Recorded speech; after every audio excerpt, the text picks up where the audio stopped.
Lideramos el camino de la opinión pública y buscamos que la cultura del debate alcance consensos y soluciones a los problemas de nuestro país.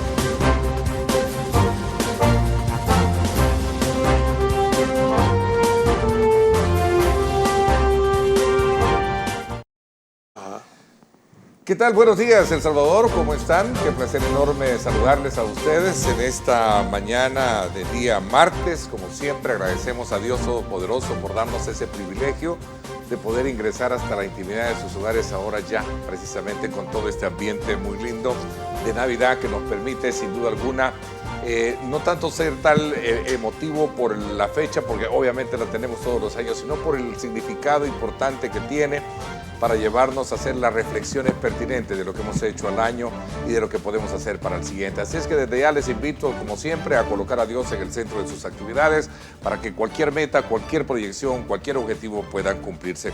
Gracias a Luisa Mayoa, a todo el equipo de Telenoticias Megavisión, saludos muy especiales, buenos trabajos de reportajes que hemos estado viendo en materia de lo que acontece en nuestro país, por supuesto también a nivel internacional. Esta mañana vamos a hablar precisamente sobre el trabajo que desarrolla la Dirección de Migración y Extranjería. Hemos tenido eventos importantes que han trazado un eje fundamental para la proyección de nuestro país, pero también de otros aspectos elementales que tienen que ver con la atención del público. Así es que quiero darle la más cordial bienvenida al doctor Ricardo Cucalón. Él es director de Migración y Extranjería. Ricardo, bienvenido, gracias por acompañarnos. Buenos días, Ernesto, buenos días a tu teleaudiencia, a todo el pueblo salvadoreño y a todos los que nos acompañan desde fuera de nuestras fronteras patrias. Tengan todos muy buenos días, estoy para servirles, estoy para responder las preguntas que sean necesarias, para darle a conocer al pueblo salvadoreño todo lo que la Dirección General de Migración y Extranjería hace. Bueno, hay un elemento importante que escuchaba reciente en unas declaraciones a la hora de hacer, no sé si ya la parte o el informe oficial de año, pero se decía que este año 2023 había sido un año espectacular y sin duda alguna esto precede a eventos importantes que se han tenido en nuestro país, los Juegos Centroamericanos, torneos de surf. Hemos tenido también Miss Universo, que sin duda alguna hemos tenido la visita de muchos extranjeros, de mucho turismo, ¿no? Bueno, Miss Universo ha sido una catapulta. Yo creo que podemos hablar de un antes y un después de ese evento. Ha sido un evento del cual nosotros nos deberíamos sentir todos muy orgullosos. El país salió adelante, le mostramos al país, al mundo entero, un nuevo El Salvador, un El Salvador que estamos construyendo todos y cada uno de aquellos salvadoreños que de verdad queremos a El Salvador, que de verdad amamos a nuestro país, porque no hay cosa más bella que cuando recibíamos a esa gente que vino allá entrando por el aeropuerto y entrando por nuestras fronteras terrestres, decirnos, miren, estamos agradados de estar aquí en El Salvador. Queremos conocer al presidente Nayib Bukele, nos decía muchísima gente. Ese es un orgullo de verdad de todo aquel buen salvadoreño que ama su país. Ricardo, hay un elemento importante en todo esto y que tiene que ver precisamente con esa similitud, esa asimetría que debe haber en cuanto a la facilitación de todos los procesos que en su momento en materia de trámite administrativos puede tener migración con el resto. Estamos digamos, a tono con todas las, o es un estándar ya mundial que existe en esta materia. Cuéntame un poquito. Bueno, nosotros como migración estamos quizás un poquito más arriba del promedio de servicio a nivel mundial. Y a nivel latinoamericano somos de los que mejor prestamos los servicios de migración. Tenemos, por ejemplo, y me lo dicen nuestros compatriotas cuando viajan a otros países, la rapidez con la que nosotros actuamos en el aeropuerto de El Salvador, por ejemplo, como entrada a nuestro país.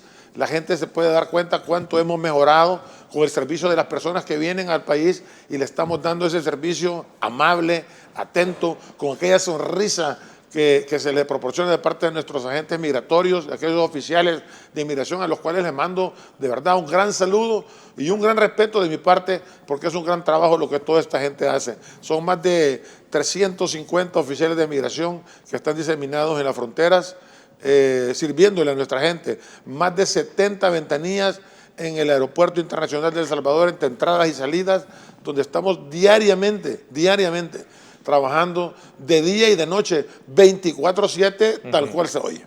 Bueno, a eso se suma la temporada de fin de año, Navidad y fin de año, ¿no? Donde entiendo ya ese flujo Y es que fíjate migratorio que ha crecido, ¿no? Ajá, es que Ernesto, hay una situación bien peculiar que tenemos que decirlo y la gente lo sabe, la gente que más viaja también lo sabe mejor.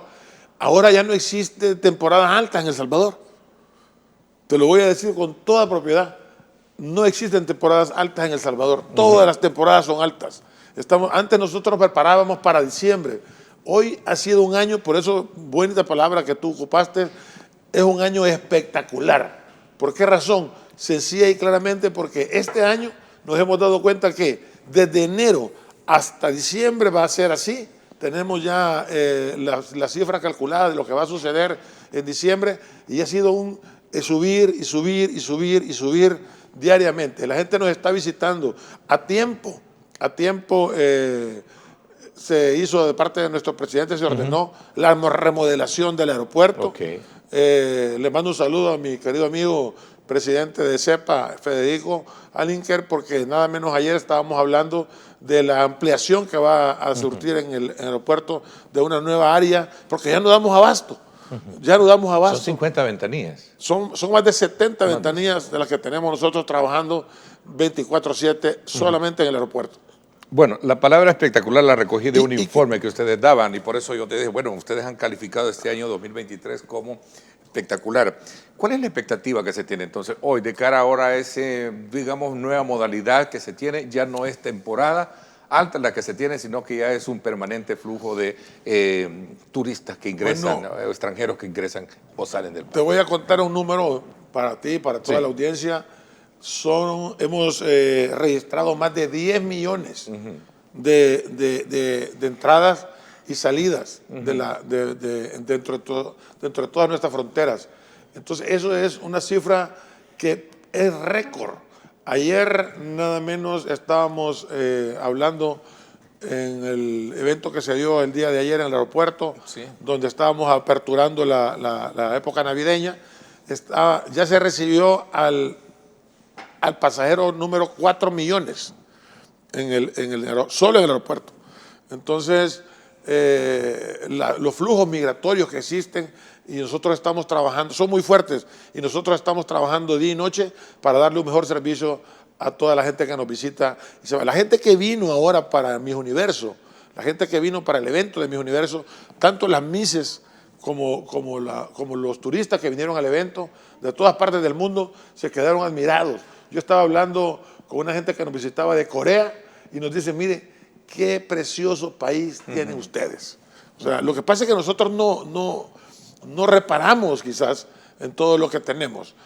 Y mucho menos antes, con estos gobiernos nefastos que tuvimos anteriormente, de este equipo de ladrones que nos gobernó por mucho tiempo, que no permitió que la gente conociera este país tan bello. Hoy en la mañana que me dirigí aquí al canal, estaba viendo ese espectáculo tan bello que es ver nuestro volcán de San Salvador.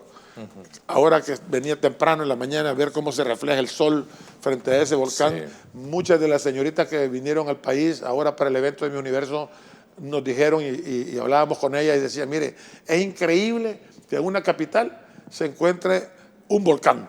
O sea, eso es algo espectacular. Y sencillamente a veces nosotros no lo vemos, no lo asimilamos. Entonces es momento ahora propicio que vienen las vacaciones de poder visitar nuestras playas, nuestros volcanes, nuestros lagos, hacer un turismo interno y vamos a estar listos para recibir a toda esa gente que vino. A ver, tú decías, Ricardo, que hay, ahora se tiene una nueva forma de tratar el tema, institucionalmente hablando de migración. Hablabas de cómo se ha concatenado con otras instituciones, CEPA, el tema que tiene que ver mucho con ese flujo, con ese ingreso y salida de personas. Hay un antes y un después en el tema de lo que ha sido la Dirección de Migración y Extranjería. Totalmente. Cuéntame un poquito. Bueno, ¿perdón? Cuéntame un poquito. Bueno, totalmente. Imagínate que nosotros cuando llegamos al gobierno en el 2019, cuando yo ya visité las instalaciones de migración, teníamos abajo en salidas me refiero de la gente que viene a El Salvador, 20 ventanillas, y de las cuales si habían 8 funcionando, era demasiado. Y yo me preguntaba y yo dije, bueno, ¿y cómo es que aquí hay tantas ventanillas? Por cierto, en muy mal estado, y solamente hay 8 personas trabajando, y hay esta infinidad de colas, el tiempo retrasada para la gente, para cuando entraba, tanto en entradas como en salidas. Tuve la oportunidad de platicarlo con el señor presidente y le comentaba y le decía, mire, señor presidente, fíjese que yo me he dado cuenta de esto y de esto y de esto, y me dice, dame un plan para ver cómo podemos mejorar eso. Se lo presenté, me lo autorizó en aquel momento, incluimos un sinfín de personas para que pudieran estar allí, y hemos ido mejorando paulatinamente día con día, hasta que ahora tenemos lo que te cuento. El total de ventanillas está totalmente lleno, valga la redundancia. Ayer estuvimos en el aeropuerto visitando cómo trabajaban los muchachos, y es un flujo satisfecho para nosotros como autoridad, de que todo está funcionando como reloj suizo. O sea, llega la gente, se baja, a pesar de que ahora tenemos un flujo de aviones mucho más grande. Sí, hay mayor movimiento. Los bancos de vuelo ahora es un avión tras otro, un avión tras otro. Entonces, y ahora con la nueva ala del aeropuerto, que tenemos que estar atendiendo en la parte de arriba, en la parte de abajo, y todo lo que se ha ampliado, es algo maravilloso que ha quedado. El aeropuerto ha quedado preciosísimo. Es una herencia, como dice el señor presidente también, ahora que inauguró Minaes, lo escuchaba yo y decía él, esta es una herencia que nosotros estamos dejando para las nuevas generaciones. O sea, no se está invirtiendo en nosotros mismos. Y ahí es donde aquellas palabras del señor presidente diciendo que no puede suceder que lo público sea peor que lo privado. Lo público debe ser mejor que lo privado. Por eso es lo que tenemos ahora, una Biblioteca Nacional que tanto que la han criticado esta gente, que yo la considero, la verdad, perdóname que me meta en estos temas así, pero es repudiable ver cómo la oposición política se basa en cosas tan ridículas como decir que en una Biblioteca Nacional no existen libros, cuando no solamente es una biblioteca nacional como la conocimos nosotros, claro, como tal vez la conociste tú o yo, sí, gente de arriba de los... Teníamos los grandes libros, ¿verdad? Exacto. Ahora la tecnología ha cambiado. Tienes una biblioteca en un aparato. Exacto, o sea, no necesitas tener 5 millones de libros, por decir algo, y aún así hay una infinidad de libros ahí. Miraba yo un TikTok de unos niños diciendo... venimos a jugar, pero ya nos dijeron que tenemos que leer un libro por lo menos media hora. Ya que tocaste el tema, ¿te parece fuera de, digamos, de lugar ese tipo de críticas o cuestionamientos? Es que es totalmente ridículo, y todavía más ridículo todavía que una persona que está al frente de una institución como una universidad, como es la UCA, y lo voy a decir así, claro, venga ante las cámaras y diga, miren, eso no ni siquiera es una biblioteca. No, por favor, o sea, no nos pongamos en esos planos. Ahora que estamos en esta campaña política, donde le guste o no le guste, el señor presidente va a una reelección porque así lo quiere el pueblo. Él no se está reeligiendo, él se está postulando. La reelección va a depender de lo que el pueblo vote, y si la democracia es que el poder reside en el pueblo, pues entonces dejemos hablar al pueblo. Que el pueblo diga si lo quiere o no lo quiere. Eso lo vamos a saber el 4 de febrero. Ya que, bueno, tú has tocado el tema, vámonos entonces a hablar un poquito sobre esto.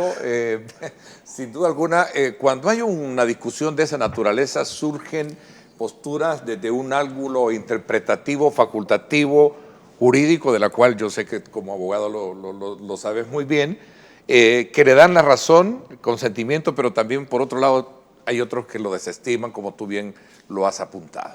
Por eso, pero las bases de desistimiento tienen que ser fundamentadas, valga la redundancia. O sea, no puedes fundamentar tu alegato en la no existencia de argumentos. Hay una sala de lo constitucional que ha dado paso a una postulación, no a una reelección, a una postulación. Y y se deben de respetar. Toda la vida se ha dicho en el país que las resoluciones de la Sala de lo Constitucional son de obligatorio cumplimiento. Eso lo sabemos todos, abogados, letrados y no letrados. Entonces, se han cumplido sentencias de la Sala anteriormente por más de una vez.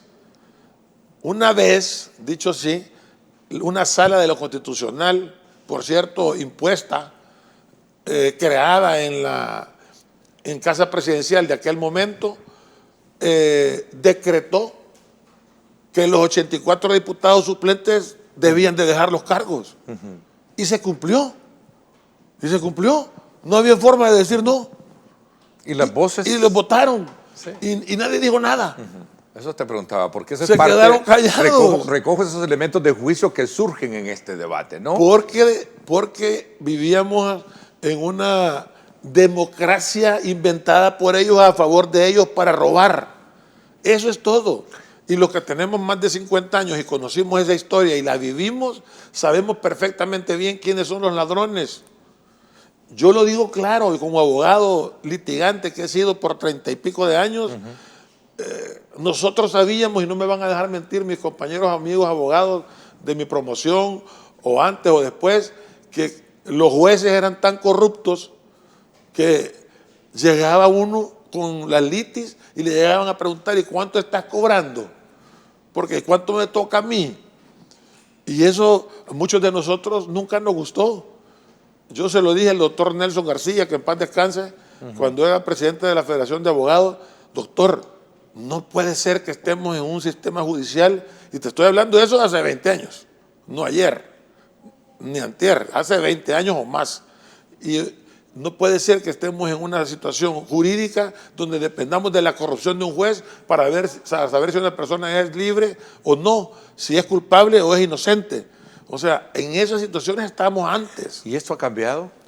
Bueno, ahora por lo menos hay procesos justos, hay procesos legales. No te estoy diciendo que estamos en la panacea de la situación, no.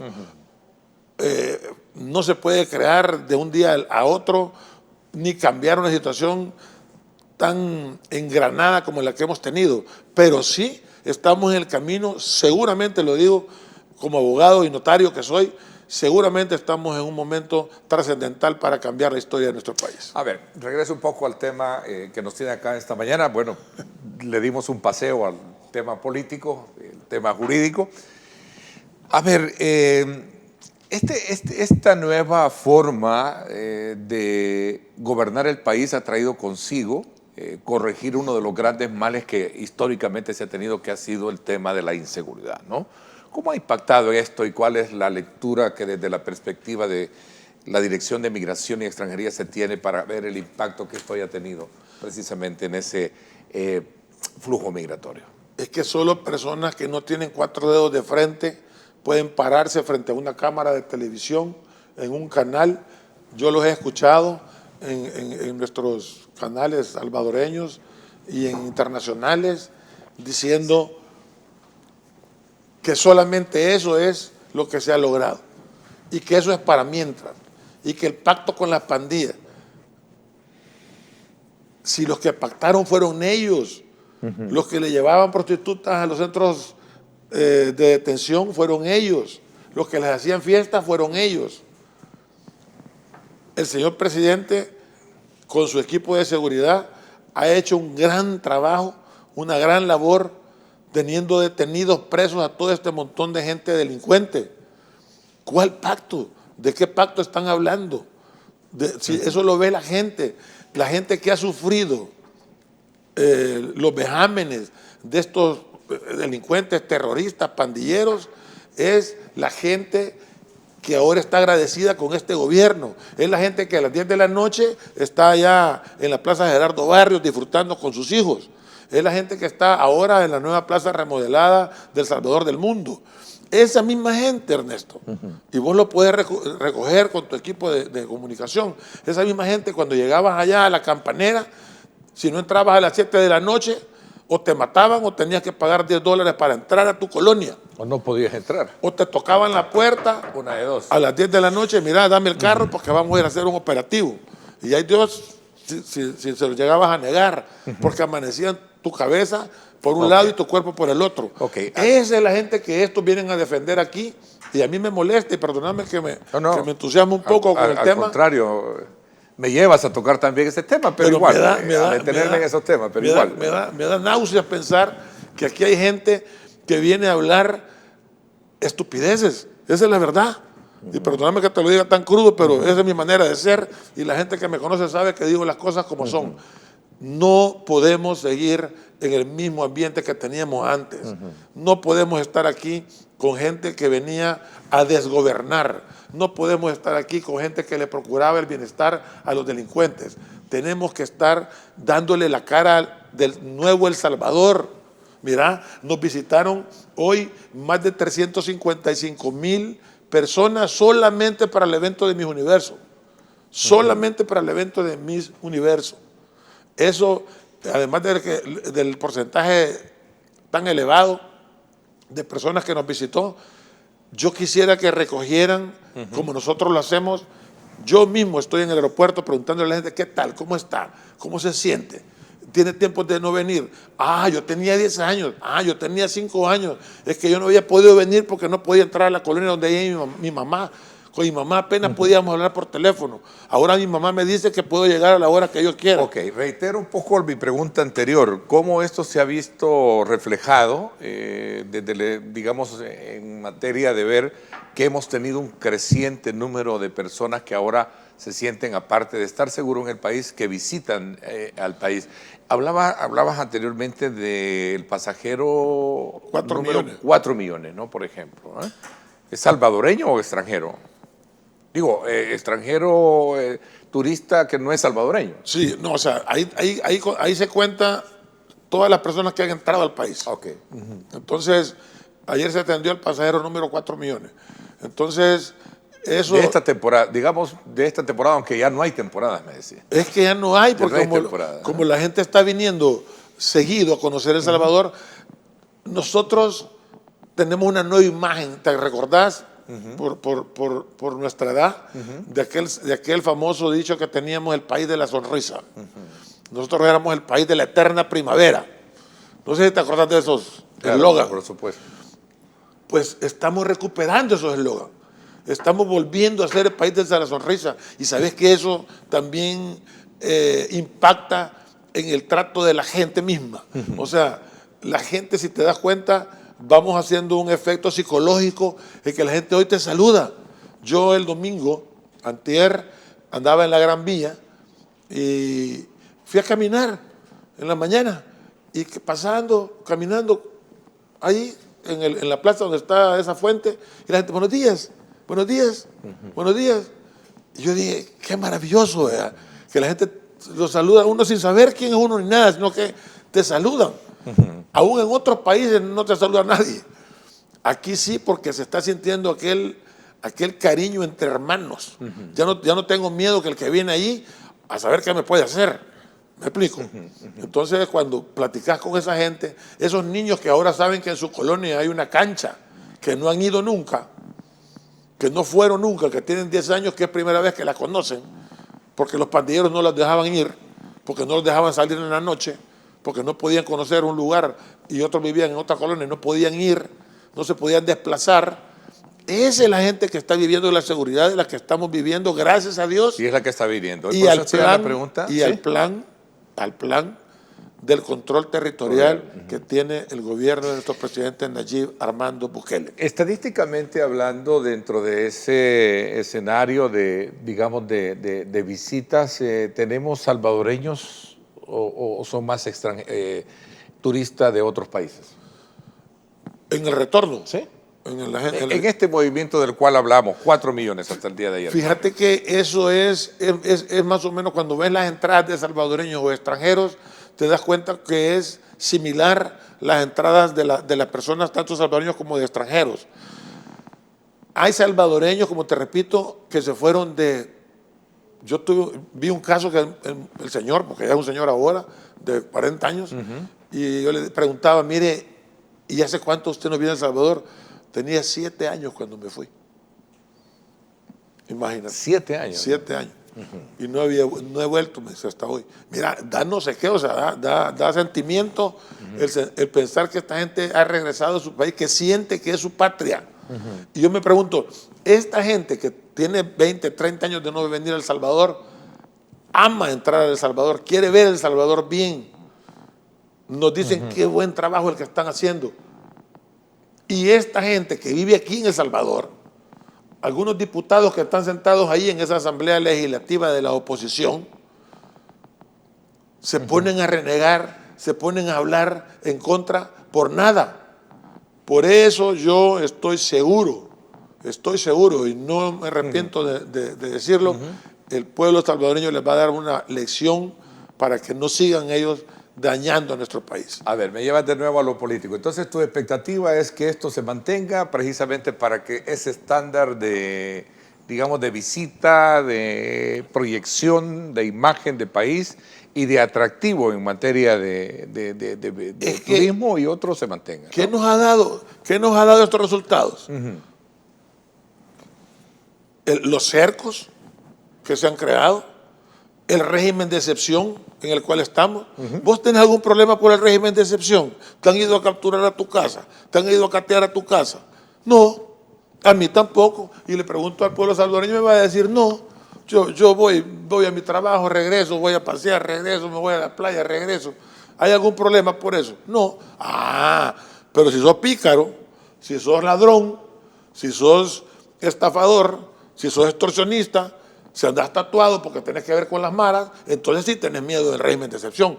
Esos son los que tienen miedo y los que los defienden. Esos son los que tienen miedo del régimen de excepción. Las demás gente honrada no tenemos miedo. ¿Y yo por qué voy a tener miedo que me escuchen una llamada cuando digo, hey, hola Ernesto, ¿cómo estás? Gusto de saludarte, hombre, ¿qué vas a hacer ahora en la noche? Venite para la casa. ¿Tengo miedo yo? No. Pero si te llamo para planear un robo, y las autoridades me tienen en la mira, entonces sí tengo miedo del régimen de excepción. Ese es el tema que hay que ver. Entonces el régimen de excepción debe continuar, como dice el señor presidente, hasta que caiga el último pandillero. Y acabamos de ver una captura que se dio de parte de las autoridades policiales de pandilleros hace poco. Eso significa que hay residuos todavía que hay que exterminar. A como dé lugar, hay que terminar con eso. Bueno, se ha conocido también lo del Croc, ¿no? Que salió también, que es otro tema. Ya que tocas el tema, ¿qué piensas de eso, no? Mira, yo del Croc, lo único que sé del Croc son de los zapatos Crocs. De ahí no me platiquen nada más porque no conozco ese tema. Bueno, te decía de que en cuanto a ese flujo de migración que tenemos, que son más salvadoreños. Volviendo a mi tema. Sí, regresando al tema, sí. Se mantiene vigente ya no por temporada, sino que de manera frecuente, ¿no? Creo que los hechos que trascienden en eventos deportivos, el surf que se ha convertido en algo muy importante, y ya poníamos de ejemplo de lo que representó los Juegos Centroamericanos, de lo que fue en el caso de Miss Universo, han sido importantes, digamos, atractivos para ese flujo migratorio. Cuénteme un poquito sobre la facilitación de los trámites. Tenemos un buen vigente todos los documentos que se necesitan para poder no tener problemas en esta temporada que viene de Navidad o en este periodo de Navidad y de fin de año. Cuéntame un poquito también sobre las condiciones de seguridad que se tienen, porque escuchábamos recientemente de que se estaban ingresando a nuestro país muchos, pero asiáticos, estábamos hablando de personas que vienen de la India, etcétera, etcétera. Hablemos un poquito de esto para que me aclares esta parte. Voy a hacer una pausa y regreso con este tema. ¿Me parece? Voy a la pausa, son las 7 de la mañana en punto. Gracias por estar con nosotros.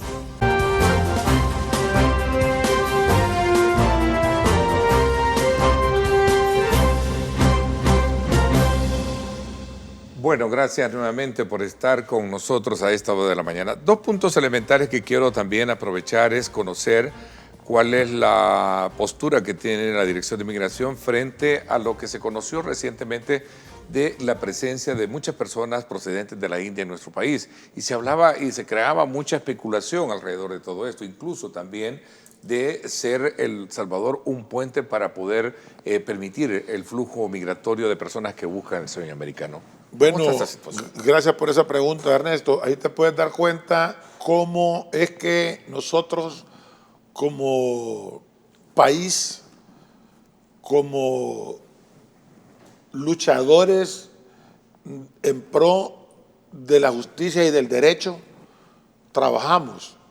Recordate que la Dirección General de Migración depende del Ministerio de Justicia y Seguridad Nacional. Y en ese orden estábamos preocupados por el flujo de personas que venían de esas nacionalidades hacia nuestro país, porque estábamos detectando movimientos raros.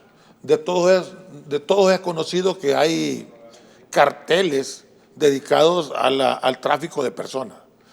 Y bueno, se llegó a la conclusión de que la mejor forma de parar cualquier situación que se pudiera estar dando, no tuvimos nosotros como migración, yo siempre lo dije, yo no tengo un dato de poder decir, aquí vienen 100 indios, porque ese es el gentilicio, Sí, es el de la gentilicio India, indio. no es hindú. No es hindú y no es despectivo decirles indios porque ellos son indios. Es correcto, hay que aclarar Vienen esa de la parte. India, así que buena la aclaración. Hay que aclarar esa parte, porque la gente equivocadamente le dice hindúes. Hindú que no lo es son. así. Hindú es una Hindú es la religión. Es correcto. Entonces, los indios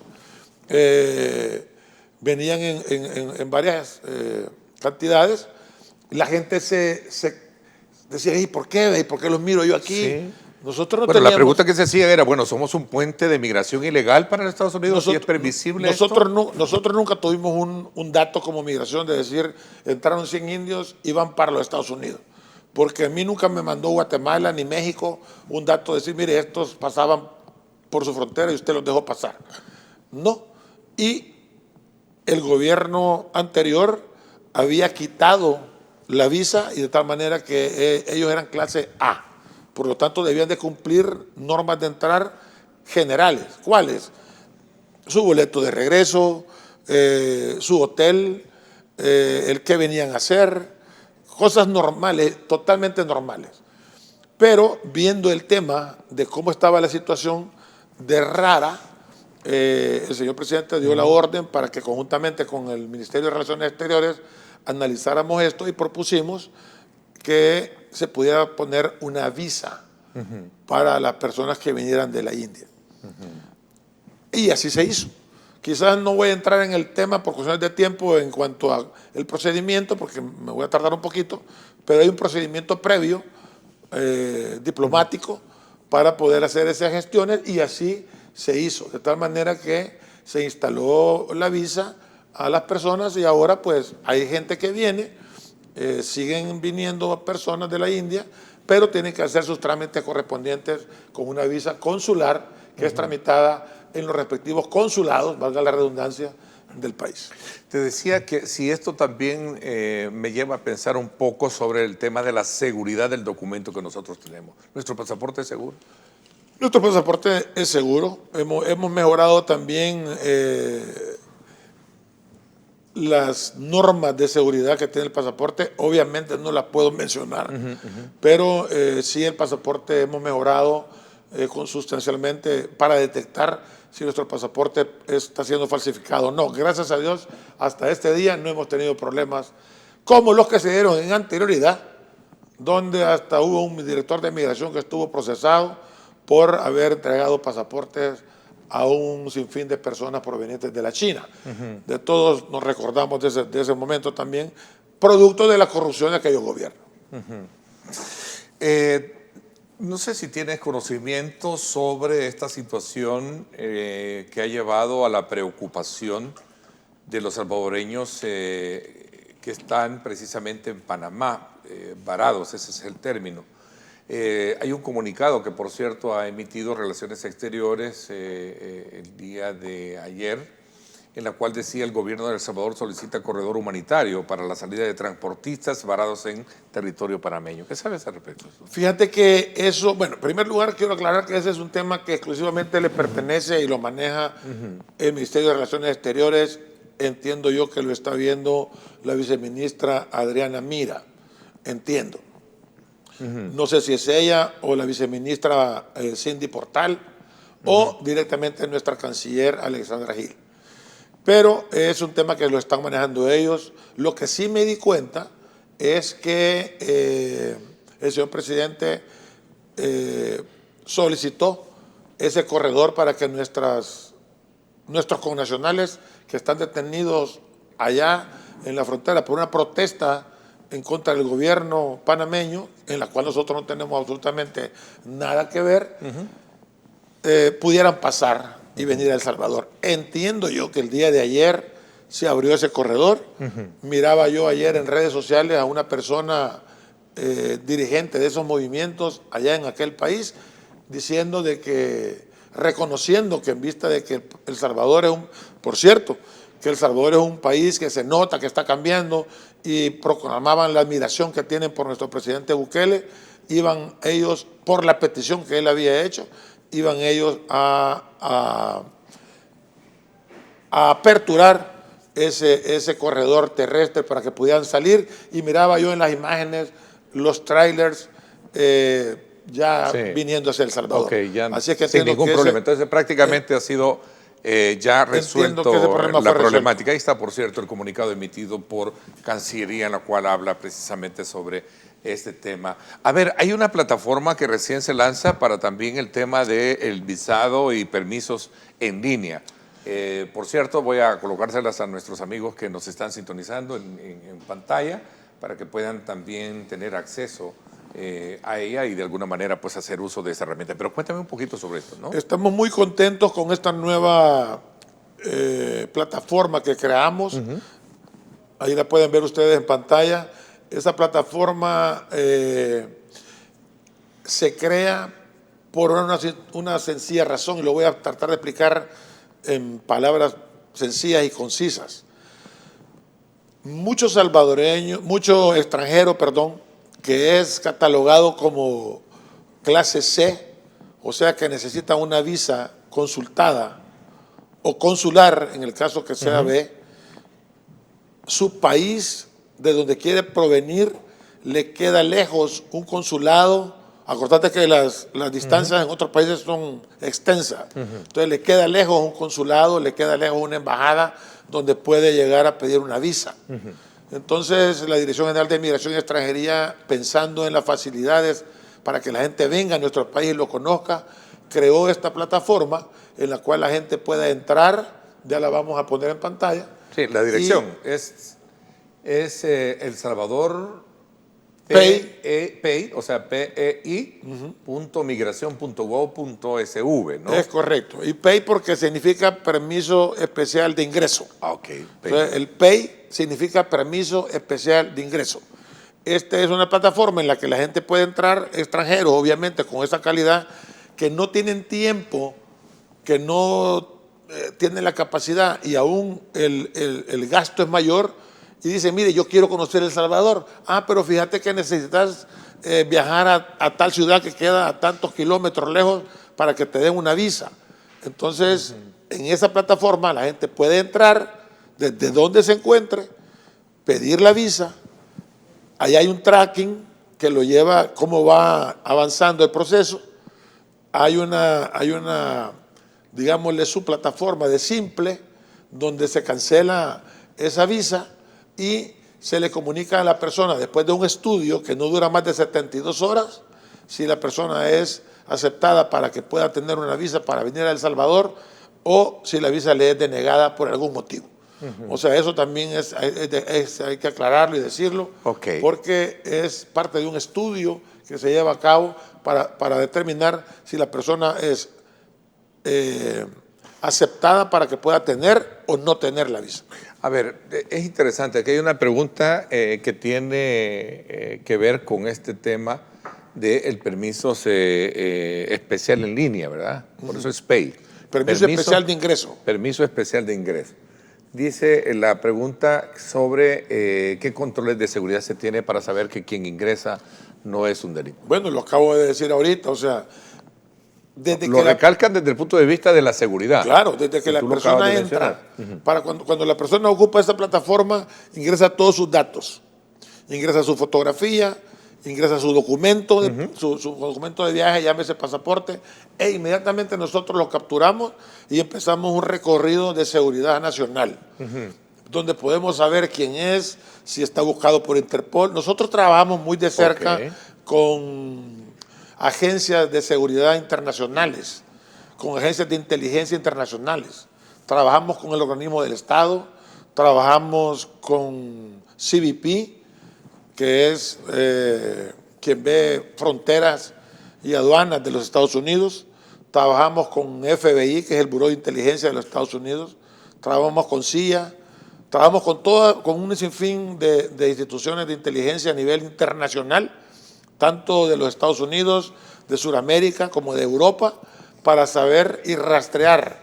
Tenemos un grupo especializado de inteligencia en El Salvador, donde están países como Honduras, México, Costa Rica, Colombia y otros países más, en los cuales tenemos recabamos un sinfín de información de todas las personas y ahí determinamos si esta persona si es apta de entrar esta o no. persona tiene un perfil adecuado para poderle dar una visa. Tengo otra pregunta, me dice producción ahí, veámosla en pantalla. Buenos días, Ernesto. Pregúntale al doctor Cucalón qué hay de los puntos ciegos. ¿Los tienen ubicados porque todavía hay delincuentes que los están utilizando y por ahí se han escapado para otros países de Centroamérica? Bueno, los puntos ciegos se les conoce como puntos ciegos, se llaman en realidad puntos de ingreso no habilitados, ¿verdad? Pero no hay exactamente, y te lo digo claro y se lo digo al pueblo salvadoreño, no hay una cantidad determinada de puntos ciegos. O sea, dicho así, yo no te puedo decir, hay 169 puntos ciegos. No te puedo decir eso porque voy a utilizar esa frase para que se sepa de qué estoy hablando. El punto ciego es cualquier lugar donde pueda pasar una persona irregularmente. ¿Qué significa esto? Que nosotros estamos trabajando diariamente con el Ejército Nacional por medio de Zumpul, el batallón Zumpul, con el Ejército Nacional, con la Policía Nacional Civil y con nuestras patrullas migratorias. ¿Qué es lo que hacemos con ellas? Verificar todas nuestras fronteras terrestres para que si detectamos algún movimiento irregular, procedemos a la captura de estas personas. Veamos otra pregunta. Señor Cucalón, díganos cuál es el estatus de los venezolanos que están en los redondeles con banderas pidiendo dinero. Según ellos dicen que piensan quedarse en El Salvador. ¿Cómo trataría ese nuevo problema? Me refiero que esto es a aquellos casos de noticias en las que se han conocido que son de origen venezolano. Fíjate que, bueno, primero hay que recordarles, gracias por las preguntas a nuestros televidentes, sí. Hay que recordar que la migración es un derecho internacional que no puede ser negado. Comencemos por ahí.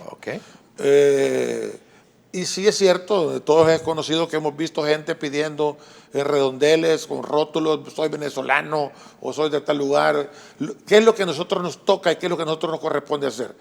Llegar a donde ellos, yo te puedo hacer llegar, valga la redundancia, llegar a donde ellos y decirles qué es lo que está pasando y cómo les podemos ayudar para que su estadía en El Salvador sea lo más adecuada posible, platicar con las instituciones correspondientes, como este caso es ACNUR, por ejemplo, por si necesitan algún tipo de refugio y que el país está abierto también a esa capacidad para que les podamos colaborar a esta gente que quiere huir de esos países que en realidad viven en una dictadura y que por eso es que la gente pasa huyendo, como es el caso de estas personas que menciona el señor televidente. Así que estamos viendo esos casos detenidamente. Es interesante porque, por cierto, en la segunda parte voy a hablar casi del tema sobre el derechos humanos y el tema de fronteras. Y tú decías muy bien, es un derecho universal que se tiene entre la migración, no hay fronteras.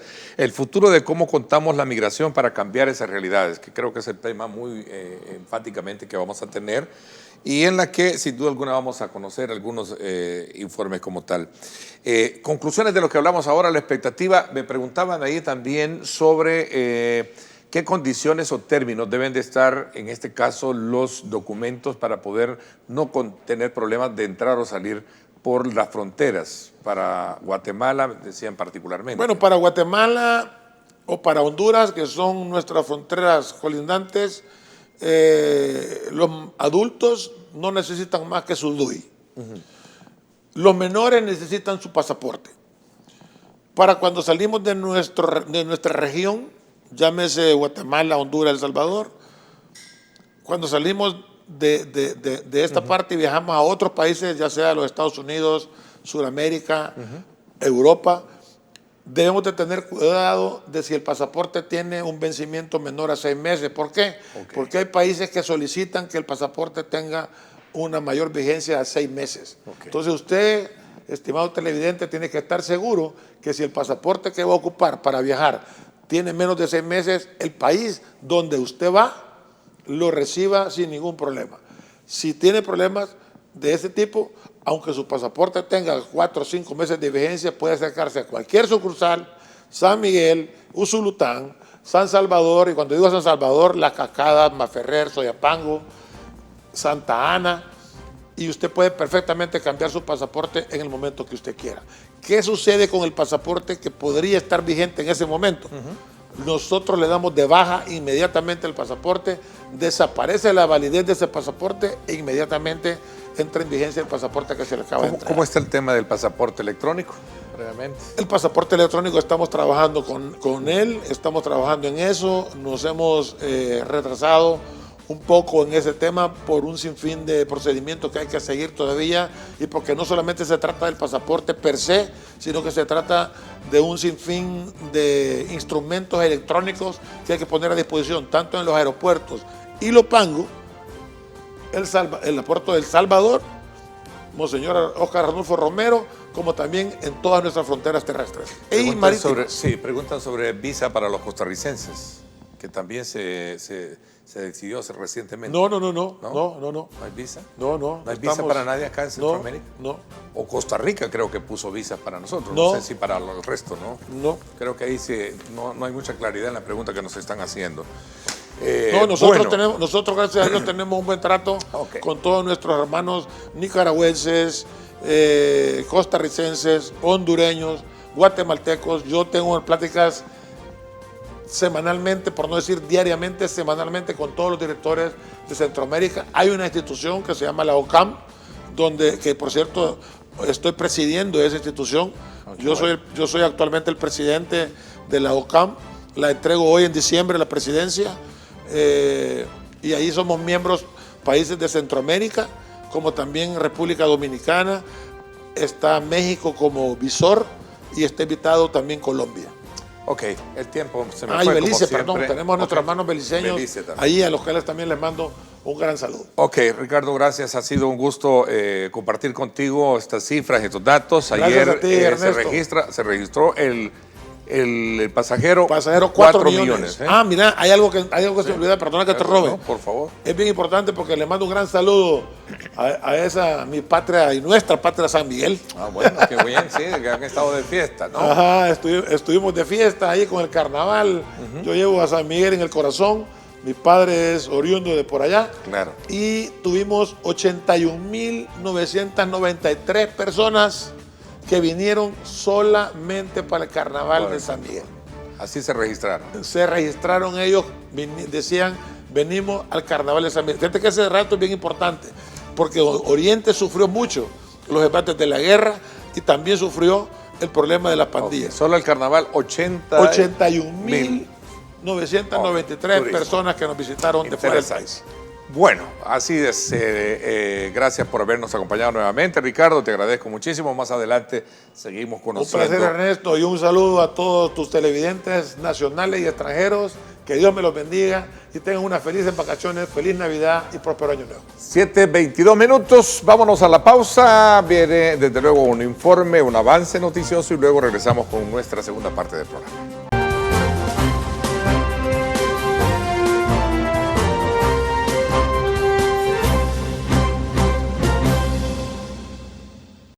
Bueno, gracias nuevamente por estar con nosotros con nuestra programación. Saludos muy cordiales a nuestros colegas de Telenoticias Megavisión.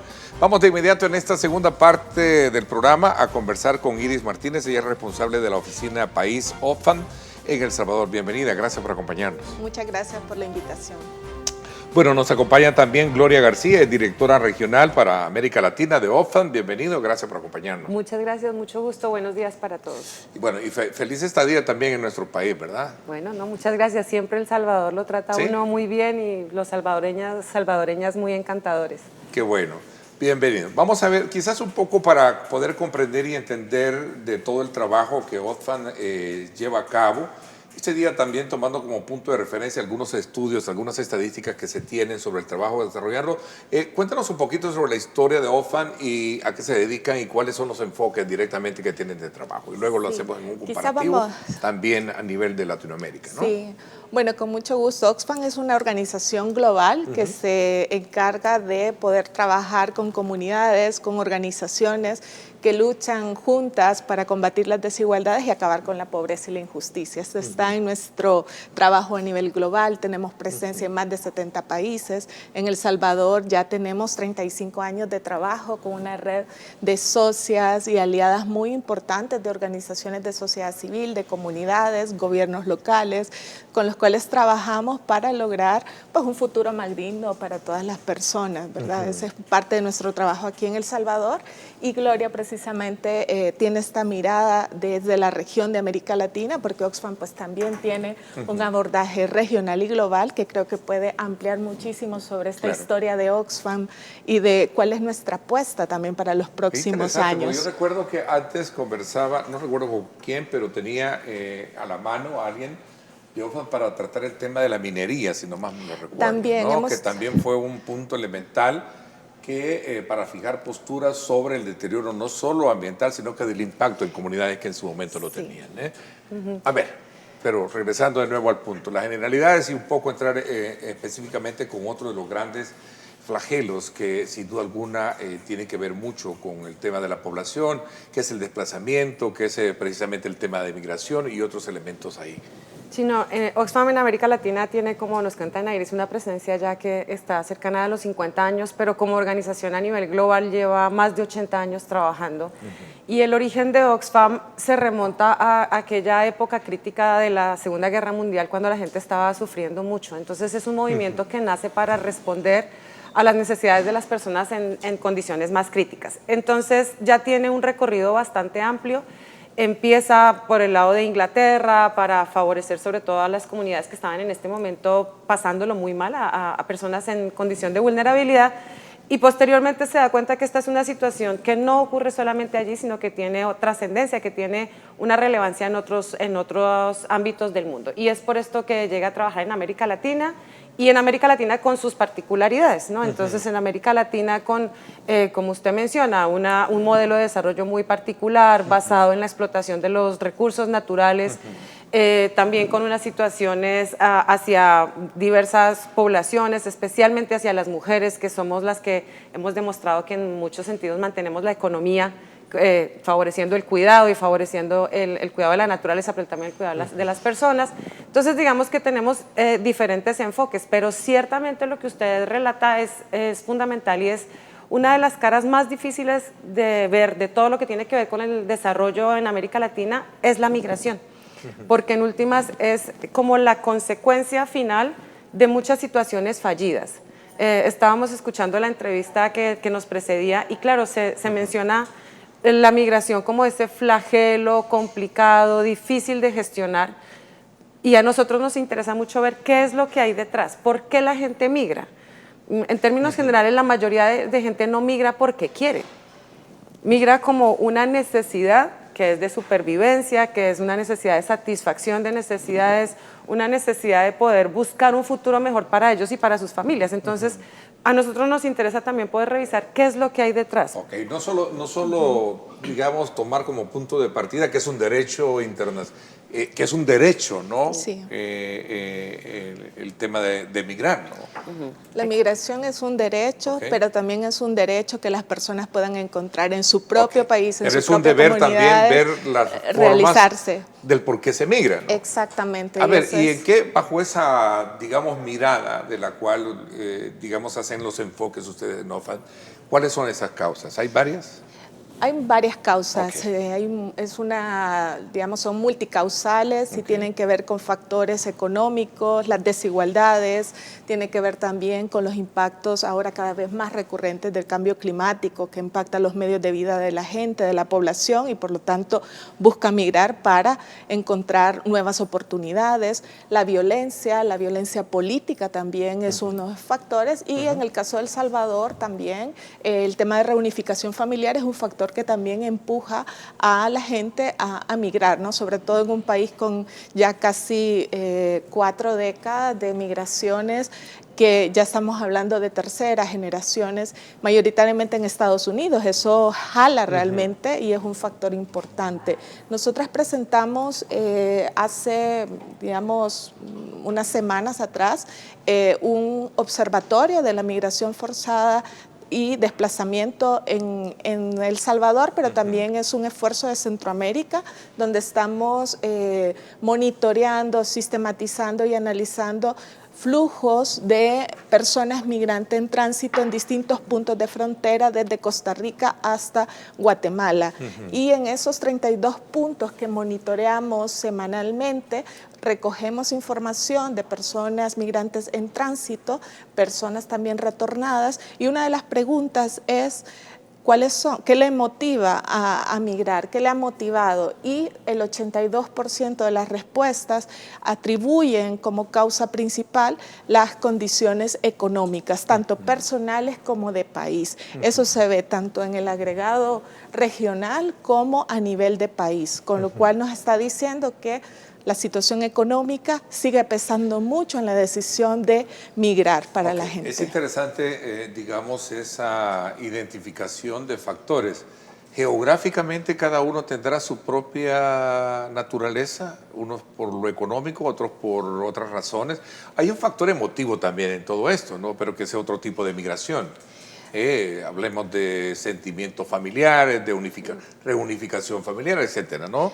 A la hora de poder identificar todas estas, indudablemente, digamos, la parte emocional es importante, pero sigue pero siendo, eso no es la reunificación familiar, ¿no? sigue siendo pues el 5%, lo cual tampoco es determinante. Digamos que para el caso de El Salvador, algunas nacionalidades también nos decían que después de la situación económica venía condiciones de situación política y luego reunificación familiar. Ok, interesante, Gloria. En el caso de Sudamérica tienen un problema, por ejemplo, tu país, Colombia, Panamá, se está dando un problema serio, fuerte, especialmente que se refleja con el tema del Darién, ¿no? Y toda esta situación. Estamos hablando de flujos migratorios. ¿Cuál es la tipología o la variable que predomina en esto? ¿Factores económicos o factores políticos? Hay un asunto muy grande y cuando uno habla de la migración hay que ser como muy cuidadoso porque la migración es una palabra grande. Entonces uno tiene que pensar como en lo que significan las migraciones, porque realmente es que hay una tipología enorme. O sea, seguramente nosotros mismos hemos sido migrantes porque hemos querido ir a estudiar a un país, porque hemos querido ir a desarrollar nuestra carrera profesional. Eso también hace parte de la migración. Entonces es importante como entender el fenómeno de las migraciones. En América del Sur tenemos el pico récord histórico de migrantes internacionales, y desafortunadamente la situación más crítica que tenemos en este momento en el hemisferio occidental respecto de la migración tiene que ver con la migración venezolana, que es el segundo fenómeno migratorio global en este momento. Solamente hay más migrantes en Siria. Después le sigue Venezuela. Entonces estamos hablando de una cifra desbordante. Son más de 7 millones de personas venezolanas que están circulando en este mundo, y esos 7 millones, la gran mayoría obedece a la situación política que se refleja en la situación económica, porque hay que tener bien claro que hay personas que incluso la situación política la pueden aguantar, están dispuestos como a ceder, pero ya cuando entra en una situación económica de hambre, de oportunidades de estudio, de acceso a servicios de salud, ahí ya la gente no aguanta. Entonces hay que tener muy en consideración que este es un fenómeno grande. Entonces están establecidos los corredores migratorios, y uno de los corredores migratorios es el tránsito Venezuela. Claro, Venezuela primero, migración interna, ¿no? Porque este es un camino que se recorre. Migración interna, luego la transfronteriza, y luego al Darién, que es las imágenes dramáticas que hemos visto de personas, familias enteras, niños, niñas atravesando el tapón del Darién, que bueno, para quienes no lo conocen. Asaltados, mujeres violadas, en fin, y donde nadie se hace cargo en el Darién. Ese es el tema, porque muchos dicen, no, no es de aquí, vienen de allá. Al final es un problema, bueno, esa es la consecuencia del problema del fenómeno per se de lo que estamos hablando, ¿no? Claro, y allí se juntan ya muchas nacionalidades, porque claro, está la migración propia de América del Sur, que en este momento, les insisto, es el pico migratorio regional que hemos tenido. Y Venezuela entonces es el factor disparador de esto. Es el Porque factor que agrega. Sí, es el factor que agrega. Porque ¿quién más migra allá? Todo el mundo en América del Sur. En este momento, tengan en cuenta que hay una situación económica muy apremiante en muchos países, sobre todo post-pandemia. Sí. Entonces, nosotros en este momento tenemos migrantes argentinos, que era un país incluso de destino. La crisis política de Ecuador creo que tiene también. La crisis política y la crisis social, porque también pues sí, Ecuador... Que se traduce en problemas sociales. Lo mismo, o sea, ahí es cuando hago yo las referencias, incluso personales. Yo viví 4 años en Ecuador como migrante colombiana, y yo vivía en condiciones pues de trabajo razonables y tal, pero todo el mundo decía, es colombiana, está bien expulsada aquí por la mala, porque ustedes saben que siempre existe ese sesgo, ¿no? Sí, claro, hay un estereotipo que a veces y Ecuador le era el cae país, a uno sin saber por qué, pero ahí está. Y Ecuador el país más tranquilo del mundo. Usted va hoy a Ecuador y la situación ha cambiado drásticamente en un tiempo muy corto, y la gente no tiene las capacidades para sobrevivir a esto y dice, no, yo mejor me voy, aún sin saber a qué se va a enfrentar, que esa es como una de las situaciones críticas y que siempre enfatizamos mucho en Oxfam. La migración desinformada es un elemento gravísimo, la gente no sabe para dónde va, no sabe a qué se va a enfrentar, no sabe qué va a hacer, pero dice, esto está tan difícil que yo me voy aún a lo incierto. Eso es una decisión tremenda, es una decisión fuerte. Bueno, algo parecido, no sé, como si desde este ángulo de observación que ustedes tienen, ¿cómo se ve Centroamérica ya después de Panamá, hablando de Costa Rica para acá? Sí. Bueno, Costa Rica ha tenido un problema siempre, toda la vida, también con el tema de Nicaragua, ¿no? Que siempre ha habido un impasse de esa naturaleza. Con este observatorio tenemos la posibilidad de medir, como te decía, 32 puntos de monitoreo. Solo en lo que va del 2023 hemos registrado datos de 9.200 personas, las cuales es una muestra pequeña porque no podemos llegar a todas, ¿verdad? Pero ya nos va diciendo un poco el comportamiento y la tendencia. De esas 9.000 personas, es importante señalar que la procedencia mayoritaria vienen de Venezuela, el 32%. Un poco para conectar lo que decía también Gloria. Ya a nivel de la región vemos que un 32% viene de Venezuela, el segundo país es Honduras con un 19% y El Salvador con un 13%. Ese en el caso, digamos, de todos los 32 puntos fronterizos. Ahora, para el caso de El Salvador es importante señalar que en el caso de El Salvador 32% de las personas que se entrevistaron tenían como origen Honduras y el 31% El Salvador. Y dentro de eso las causas siguen siendo económicas principalmente, pero dentro de los económicos pues se mezclan varias cosas, desde la parte más individual de la situación económica en el hogar, pero también los impactos que hemos tenido de situaciones de desastres que terminan afectando los medios de vida, las sequías recurrentes que terminan también afectando cultivos y generando unas condiciones de inseguridad alimentaria, de hambre, entonces todo se va juntando. No hay datos. Ahí tenemos estas diapositivas que hablan que respaldan un poco el planteamiento que se hace. Y digamos, forma parte de un proyecto financiado por la Unión Europea y estamos acá en El Salvador implementándolo con 2 socias, que es Fundación Campo y Asociación Provida. Y además del monitoreo de la información, una de las cosas más importantes, y ya Gloria lo resaltaba, es el tema de información.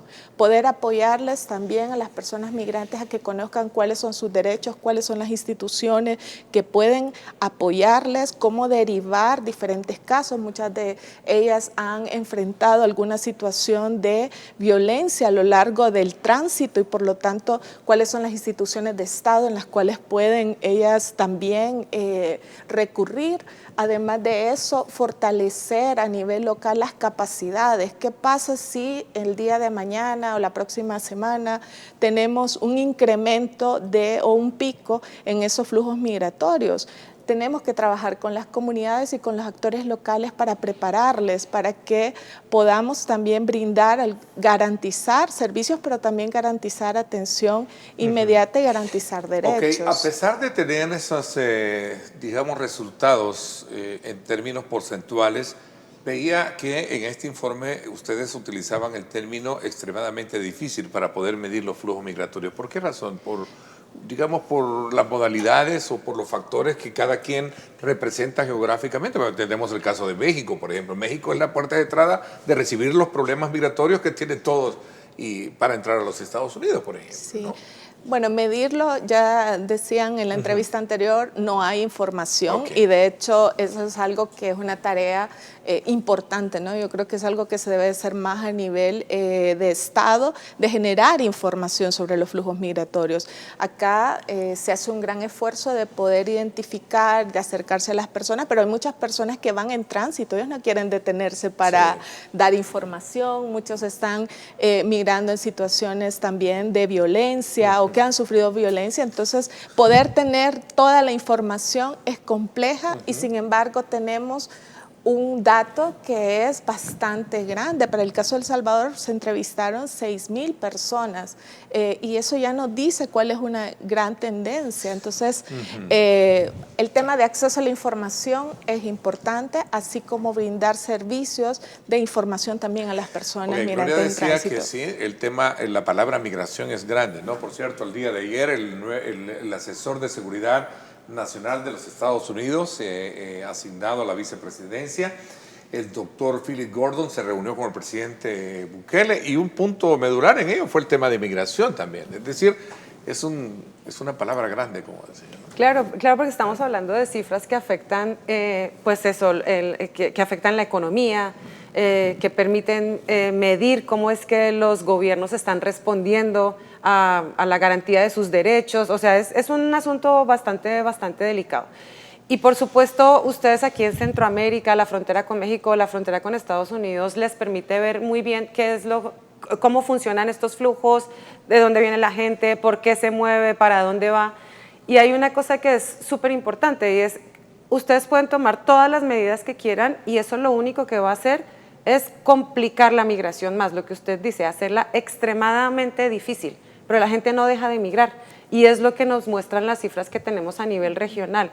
Independientemente de que se pongan más barreras, que se pongan más medidas, que se hagan diferentes tipos de contenciones, si la gente está desesperada, la gente migra. ¿Qué es lo que ocurre? Que todo ese extremadamente difícil crece. Entonces crecen los riesgos de protección, crecen las personas que viven de la explotación de los y las migrantes, crecen y crece la desinformación, porque entonces si está cerrado, entonces ya no se puede saber, es más difícil preguntar, hay más formas de evadirse para poder saber y tener los datos concretos. Entonces es súper importante poder tener en cuenta que todos estos bloqueos a la migración, lejos de producir el efecto deseado, que es que la gente no venga porque me genera una presión sobre mis servicios, sobre lo que sea, lo que hace es incrementar los riesgos de protección de las personas. Bueno, interesante. Y como lo decíamos, en esta, digamos, lectura que hacemos, cada quien tiene su propia, digamos, naturaleza. Hablando de Sudamérica, Chile tiene problemas con los peruanos también, ¿no? Es un flujo fuerte que han tenido siempre. A ver, en El Salvador, uno de los principales problemas, si lo sacamos del archivo, en términos de análisis en cuanto al tema migratorio, ha sido el tema de la inseguridad, ¿no? Cómo ha golpeado. Sí.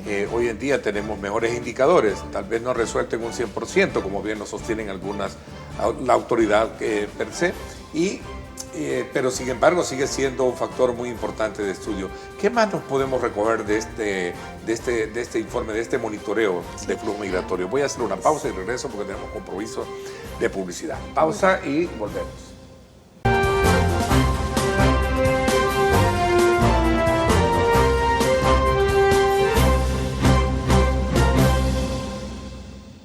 Bueno, gracias nuevamente por estar con nosotros a esta hora de la mañana. Decía de que uno de los grandes problemas que hemos estado identificando es que más allá de poder, no sé si la palabra la voy a ocupar porque ese es un término que acá lo ocupamos, de achacar puntualmente un problema al tema de la migración es bien difícil. Es un abanico de situaciones o de aspectos que determinan el tema de la migración como tal. Sí, bueno, es multicausal y podemos disminuir un factor, pero si sigue habiendo, digamos, situaciones económicas complejas, si no tengo acceso a salud, a servicios esenciales, básicos, pues seguiré migrando, aún cuando tenga resuelto el tema de seguridad. Para el caso de las mujeres, digamos que las cifras de violencia no son iguales que en los hombres, y de hecho del país, El Salvador tiene el quinto lugar en América Latina en tasas de feminicidios, o sea, sigue siendo un problema todo el tema de violencia de género, y muchas mujeres migran a causa de ese tipo de violencia. Entonces también es importante ver como diferentes particularidades del perfil de personas migrantes. Yo quería traer un elemento adicional, es quién es el perfil de las personas migrantes. Y lo que estamos viendo en el monitoreo por el caso de El Salvador, por ejemplo, más del 50% son personas de 18 a 29 años que están migrando.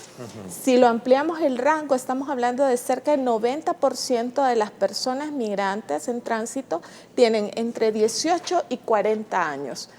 Quiere decir que se está yendo la población productiva del país. ¿Y quiénes son? Digamos, ¿de qué sectores? Casi el 50% son estudiantes. Si sumamos, le sigue agricultores y amas de casa. Son sectores que fueron fuertemente afectados con la pandemia y que la situación económica hace difícil de que pueda continuar la educación y por lo tanto se vea forzado a buscar empleo, a desplazarse de las zonas rurales urbanas y luego pues aspirar a buscar, digamos, migrar hacia otro país. En este caso, el caso de El Salvador, pues el destino principal es Estados Unidos. Entonces nos está diciendo, este perfil de migrantes nos está diciendo que ahí tenemos que hacer algo en términos de políticas públicas, una actuación también diferenciada. Es interesante poder de alguna manera coronar el conversatorio que tenemos este día, el diálogo de esta mañana, sobre el tema de políticas públicas, ¿no?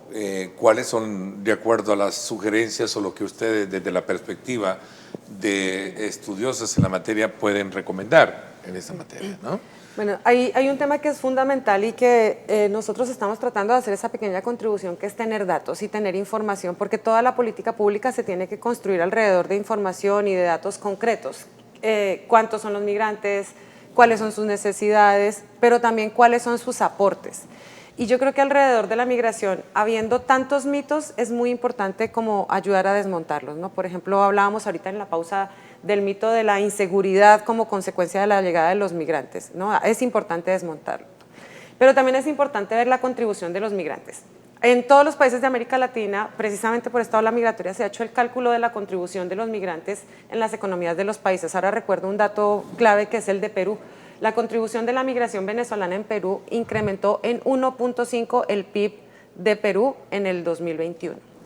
1.5 del PIB, que viene gracias a profesionales muy bien calificados que tienen la oportunidad de trabajar en trabajos que no hay disponibilidad de mano de obra local, sobre todo profesores, médicos, médicas, ingenieros, ingenieras. Entonces, también hay una contribución. Entonces, la política... El canto en los Estados Unidos es, bueno, un mal necesario, sí, gran parte del problema. Europa lo tiene. Todos. Hay trabajos que no lo pueden desarrollar los europeos, sino que tienen que necesitar de ellos, aunque sea una cuestión ilegal. Claro, la política pública tiene que ir enfocada a entender cuál es la situación y cuáles son, por supuesto, los costos, pero también las contribuciones. Por ejemplo, en Colombia, que ha sido un país abanderado en términos de proveer permisos temporales de permanencia para venezolanos y venezolanas, el cálculo que se hace es: necesitamos formalizar esta población para que pague impuestos. Porque si tenemos 2 millones de personas que vienen a buscar trabajo y los informalizamos, dejamos de recibir esos impuestos y no nos conviene. Entonces hay que hacer también ese cálculo inteligente y que los economistas saben hacer, de decir, necesitamos que esta gente pague impuestos y una vez esta gente pague impuestos todos nos beneficiamos. Y la única forma de que paguen impuestos es formalizándolos. Ustedes saben, por sus familiares salvadoreños, salvadoreñas que están en Estados Unidos, ninguno se escapa de pagar impuestos.